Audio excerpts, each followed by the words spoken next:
Are you wondering what I'm eating? It is one of the best desserts I have made with millets. Hi, welcome to the Mad Scientist Kitchen, reinventing the foodie in you. Today I'm sharing with you bhagarichi kheer or samke chawal ka kheer. So this is our main ingredient, the star ingredient, bhagar, also called samke chawal, ratke chawal, barnyard millet or naunakki in Kannada. This is used at the time of fasting. So let's make kheer. The other ingredients you'll need I will list down below.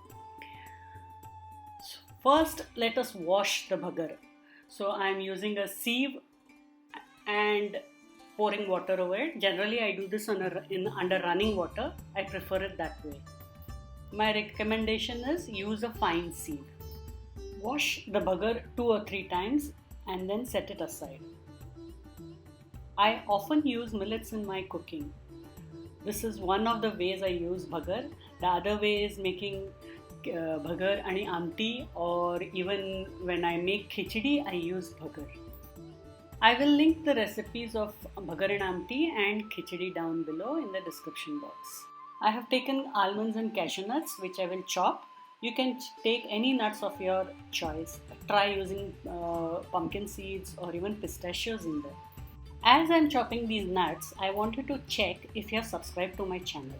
Please hit the bell icon so that you get notification every time I post a new recipe.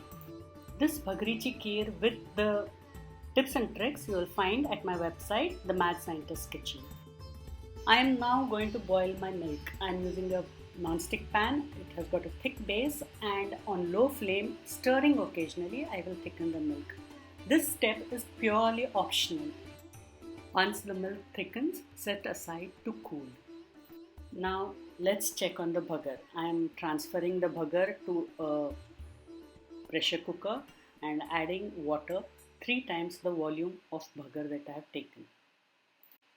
Cook for 3 whistles and then let the pressure drop naturally. I have already mentioned that I use millets a lot. Do you also use millets? If you do, please share your recipes with me. I would love to try them out. As the pressure drops, I'm going to fry my nuts. I'm using ghee. In case you're planning to make this kheer vegan using coconut milk, use coconut oil to fry your nuts. You can also use kishmish in this recipe. Fry them up, or you don't fry them, just add them directly to the bhagar also. It tastes very nice. Now that the nuts are also fried, the only job left is melting the jaggery. This is again an optional step, but I prefer to melt my jaggery in water, not boil it into a syrup or anything. Just melt it so in the boiling water till the jaggery melts. In place of jaggery, if you want to use sugar, please go ahead, add it to the cooked bhagar and bring it to a slight boil. Now this jaggery water I'm going to strain. Now starts the most exciting part, bringing the kheer together. Meanwhile, the pressure in the pressure cooker has dropped, and let's check on the bhagar. Wow, that's beautifully cooked. Don't worry, if your bhagar is not cooked like this, you can always add a little water and boil it. You're going to add the jaggery water also. Put the jaggery water and let it boil.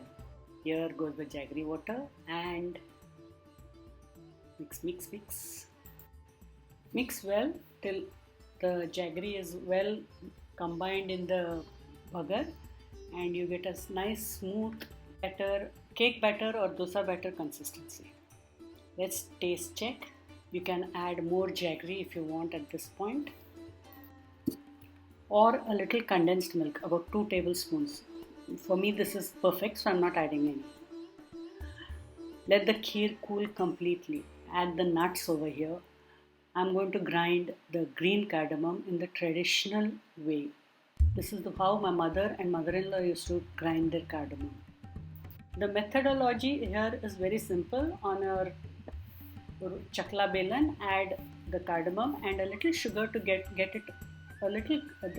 the cardamom a little grainy. Use force and crush the cardamom.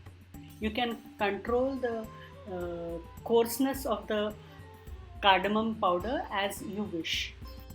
The extra cardamom powder I'm going to store in a bottle, airtight container. The rest is going to go directly into the kheer. Mix these ingredients well. You can add nuts here and mix too. Stirring here will cool the mixture down completely. Adding milk in the hot bhagar with jaggery will curdle the milk. Oh, did I mention that this cooked bhagar with the jaggery tastes good as it is? You don't need to add milk also. See, I'm storing some of it for my consumption later. It will stay good for about 2 or 3 days. I've never kept beyond that. It's all over by then. And let's add the milk and mix up the kheer. Any kheer can be enjoyed chilled as a dessert or warm with your meal. This kheer, however, I will suggest you serve even with the meal a bit on the colder side. You can substitute milk with a little bit of milk and condensed milk. You will need lesser jaggery also.